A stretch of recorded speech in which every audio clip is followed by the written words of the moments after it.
Episode 1 of Race to the Edge.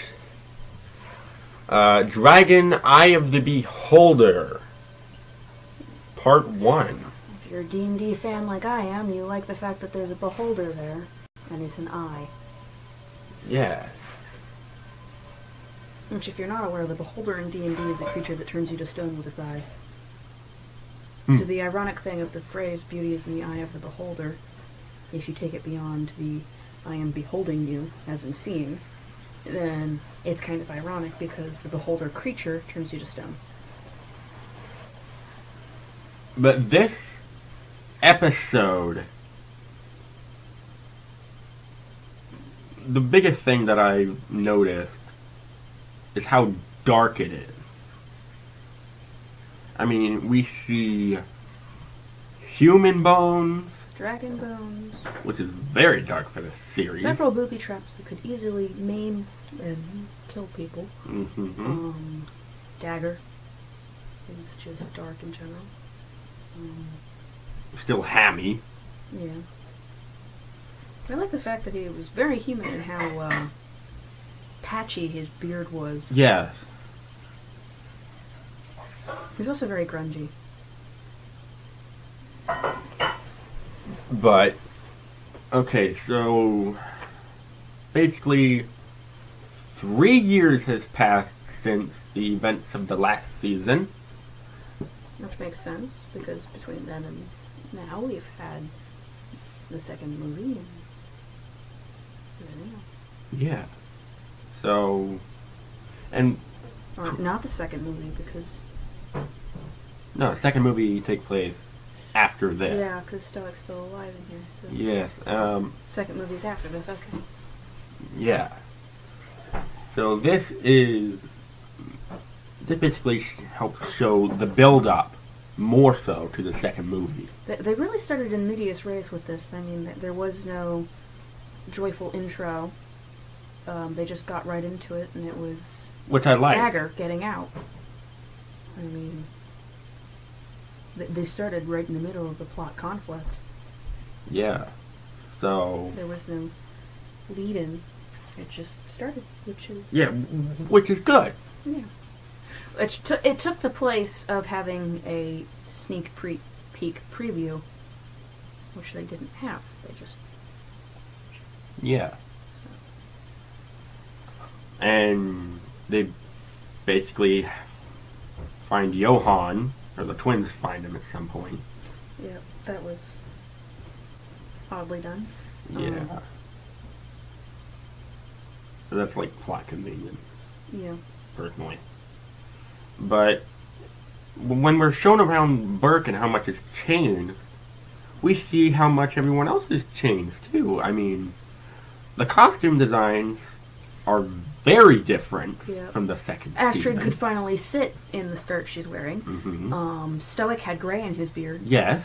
Very visible streaks of gray. Mm-hmm.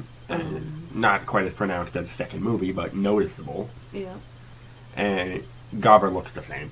Gobber will always look the same. That man is immortal. He found the fountain of youth. Yeah. And Snotlout's different. Had an outfit change. Mm-hmm. Basically, everyone's outfit is closer to the second movie, except for Astrid. They also redid Tough Nut's hair. Yeah. He's now got braids, too. Mm-hmm. And his helmet is more in the style of the second movie. Yeah. And so is his fish legs. Mm-hmm. Which is all very good. Fish legs had a body change, too. He's obviously taller. Mm-hmm.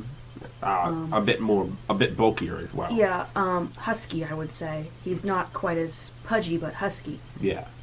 Some of that baby fat's turned into a bit of muscle, which is the way it should be. Yeah. I mean, he's still quite round, but he's big boned.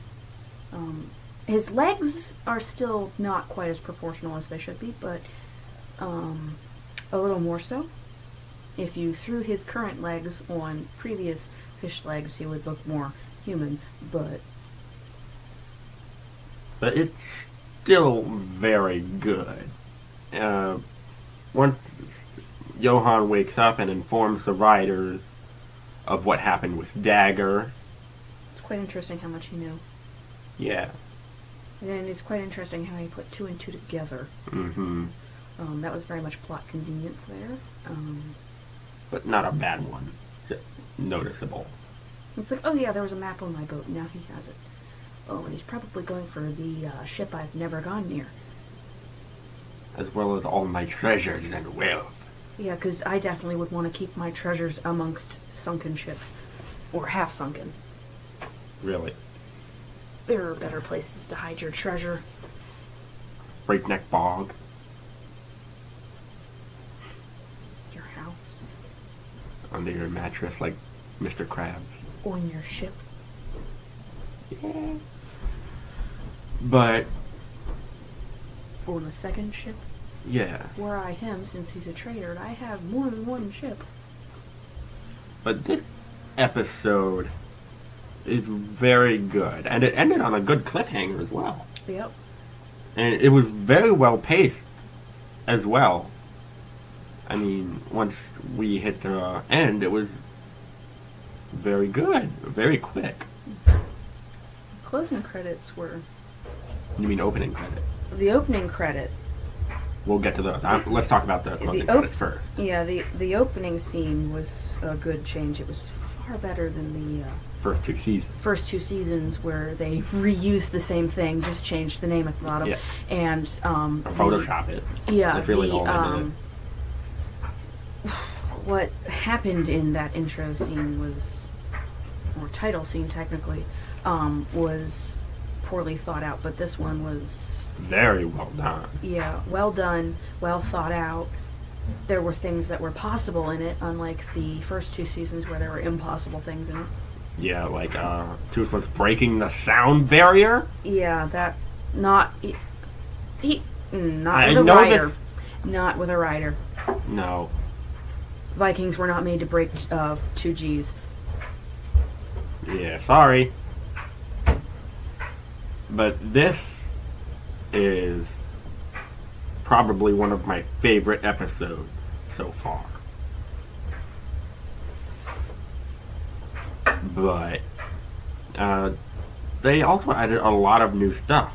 New lands, various new ships we've never seen before. They're world building at this point. Yeah, they're which is very good. Far more maps.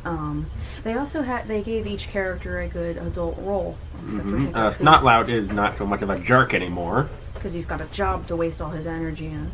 He's snarky now. Yeah, he's snarky, but he's not like he was before. But he was just an arrogant little boy. Yeah, an arrogant fool. The twins have decided to devote their lives to Loki. In quotes. Because that's a direct quote. Which... Lucky us. Is a good drawing on mythology again. Mm-hmm. I'm sure various Vikings did devote their lives. Now named 3 gods, they have yet to utter Odin. You're right. In the series, they've never uttered Odin. Stoic uses Odin once in the movie. The first movie. Under his breath. Which is very disappointing because Odin, as the head god of Asgard, should be in their rhetoric more often. Yeah. I mean, he is the king of Asgard, which means they should be very prominent. Praising Odin as well as asking Odin to smite far more than they do. Thor got a few references, but... Thor gets most of the references. Which is Freya got 1. Loki got... several because of this episode. Yeah. But Odin gets 2. And those are only in the first movie. And they're under breath. Yeah. Astrid said it once when Toothless carried her off. Uh-huh. And Stoic said it when the Red Death appeared. Mm-hmm. So, I mean, we've gone 2 seasons now with no references to Odin whatsoever that I recall. I mean, most of the time it's, oh my Thor, Thor be praised, bow to Thor. Which... Thor is angry. Draws very much upon how much Thor is in our current media.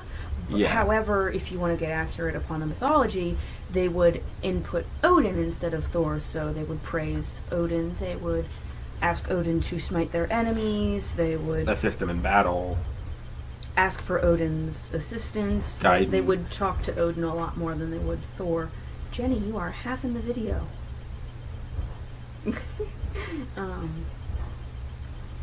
So it's a little disappointing.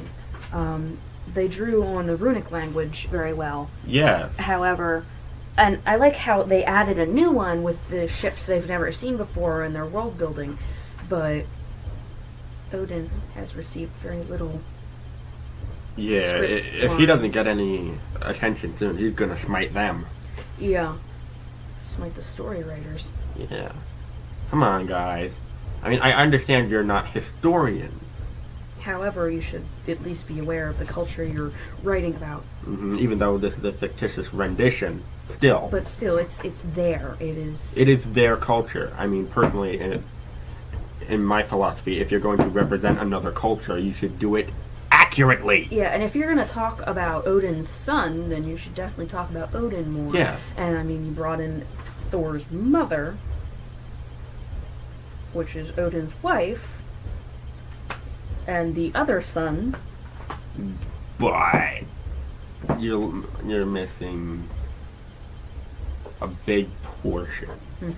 Well, not a big portion, just a significant portion. I understand that Nordic mythology has an excessive amount of gods, much like the Greeks and the Egyptians did. However, when it comes to many things, many movies, TV shows that deal with those cultures, what do they do about main gods? They make sure the main god is in it. So any Egyptian-based movie, Ra is front and center. Ancient Greece? Yeah. I mean, all of the ancient Greek movies, you cannot avoid Zeus, and Zeus is Or the Hera, Greek equivalent. Yeah, and Zeus is the Greek equivalent of Odin. Just with the abilities switch. Cause Yeah. And it Odin. basically is. I mean, I'm surprised they're not pulling Odin in, because Odin is like the perfect combination of stoic and snot loud. I mean, he wears heavy battle armor. He carries a broadsword and an axe. He goes into battle screaming a bloody war cry. He would be the perfect thing to have in here, but they don't. For whatever reason. It's like they forgot. Yeah. But moving on. Yeah, moving on. A little mythology tirade again. But this episode, and something we forgot to talk about, the MacGuffin. While on the Reaper, Hiccup finds a thing. It's cylindrical, it has designs on it. Telescope-like. Yeah, and we see basically what it does in the intro. Yeah, which that was very poorly thought on their part. Yeah, let's just throw this in the intro since it's so important. That way, the first episode, what do you know when they find it? Oh, that thing does that. Okay. That's it. Some kids are like, yeah, I don't need to watch the rest of this TV show. But we're not like that. No. But, yeah, I mean, going back to the intro, that kind of irks me. Yeah. And they could have left that out. I mean, the shot with the dragons was good. All the dragons inside of the purple thingy. But, still, it's not very well thought out on their part. Personally, coming from me. I mean, I do appreciate the sneak peek at other dragon. But, I mean, I don't know what they're trying to do. Explain stuff? Bait us in? I'm not sure either. I mean, Explain what it does? there's quite clear that Hiccup's conclusions on the Reaper could very easily be proven wrong. Yeah, he says that the people on this ship were no friend of dragons. Based upon the fact that there are dragon bones in cages. However, the captain of the ship was also bone. And just because the dragons are in cages, I mean, that's easy transport right there. Yeah. And they put dragons in cages to transport them on boats too. So who knows? This could be another culture where they trained dragons. Yeah, new allies. Yeah. However, if they're still around. Yeah. However, we should remember, if we this is basically building up to the second movie. In the second movie, we heard nothing about any other cultures who trained dragons, except for Valka, who is not a culture. She is a singular person. But this is hello again. But this is still a very good episode. Great way to kick off this new season. And let's just talk about the animation quick. Yeah. The animation. Year 4. Very good. The water animation. Yeah. They really invested it in the moments where it counts. They had some stock images again. I mean, they very much copy-pasted the clubs they were using. Yeah. Every single one, if you paid attention, was the same. I mean, they had the exact same barnacles in the exact same places. And the cages on board the Reaper were obviously also copy-pasted. Mm-hmm. I'm getting a phone call. I don't know the number, so I'm not going to answer it. But this episode has a lot of stuff.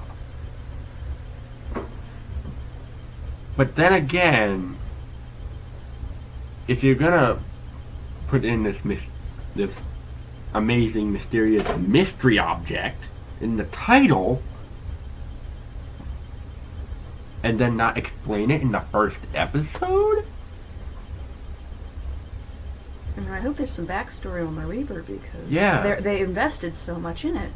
I mean, if they're not going to explain who the captain was, why there were dragons in the ship, then that's But then again, this is plot hole. This and I is the hate first plot episode. holes. Yeah.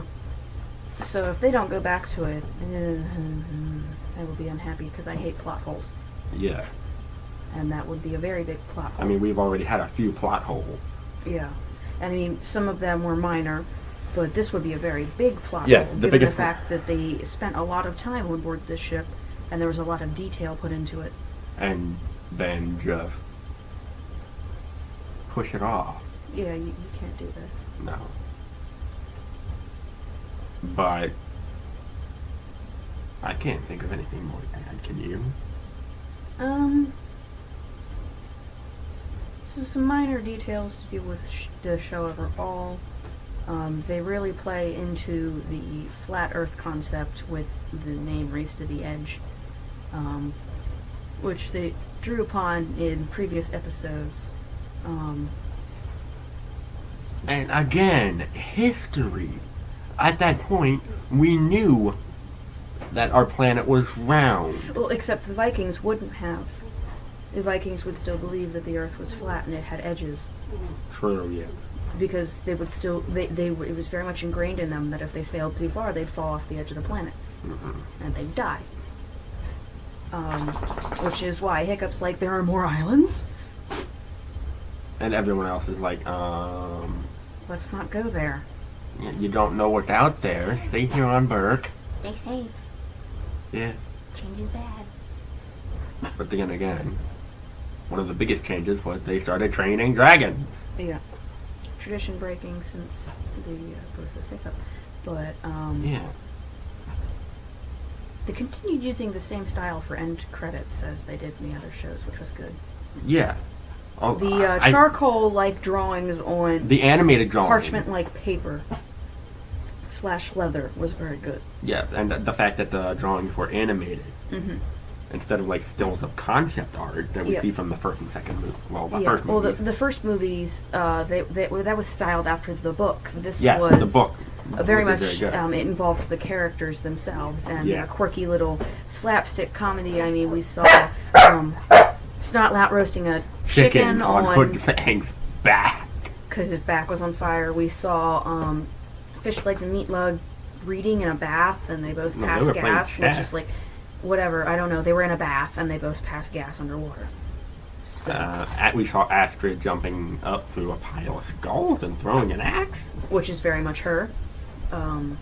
And at the end, we might have cut it off before then, but Yeah. going back on it, there was Hiccup and Toothless, and Toothless jumped up because Hiccup was being pulled up by a chain, and Toothless jumped up and grabbed onto Hiccup's prosthetic foot and pulled him back down. Which they still have not properly put that thing on him. It would still come off in that situation. Small spoiler. 3rd episode. It comes off. Well, it would have to. I mean, it's not properly attached to him. Yeah. It's tied on with his pant leg and a rope.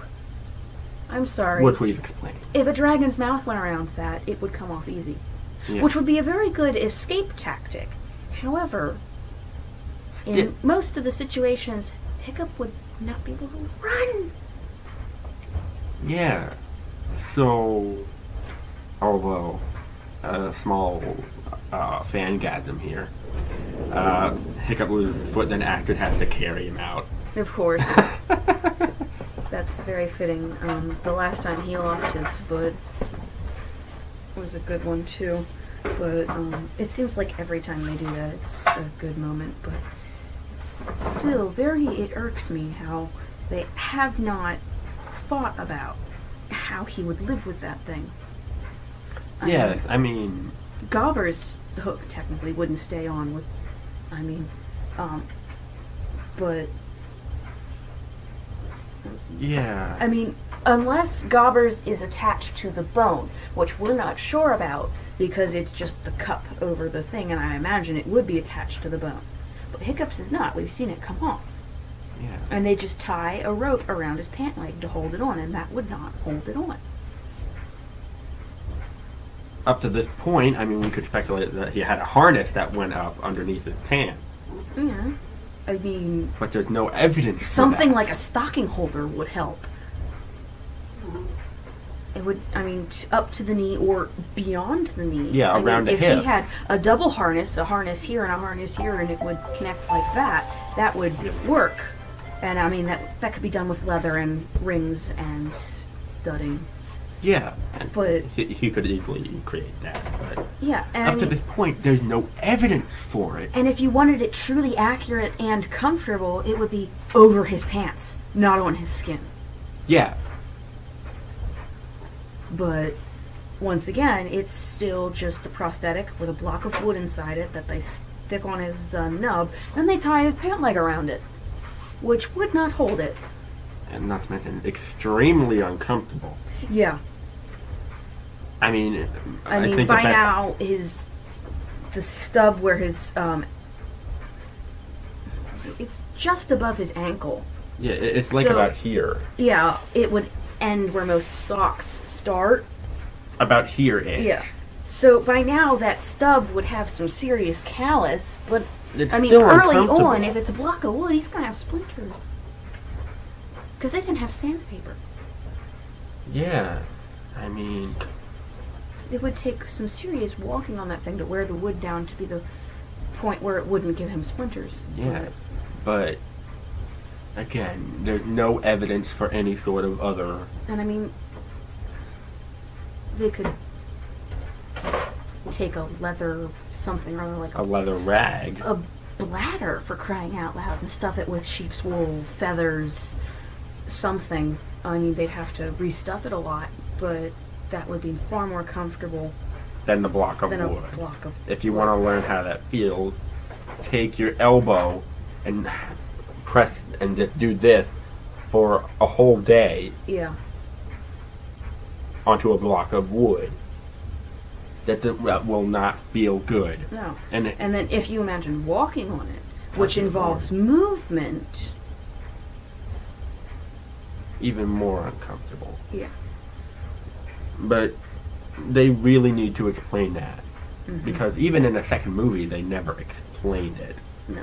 I mean, they showed what he did with it and all the modifications he did, Mm-hmm. but he locking in the stirrup changes, those kind of details. But I mean, with the amount of time they spent investing in those small details of the riding with it, just living day to day. I mean, even with that new version, we don't... Even with his new armor, he would need something to hold it on. And I mean, if he's got a leather strap holding it on, then we need to see that. You can't just say, oh, it's there. We're not going to believe it. Yeah, you need to show us. You can't show, don't tell. Yeah.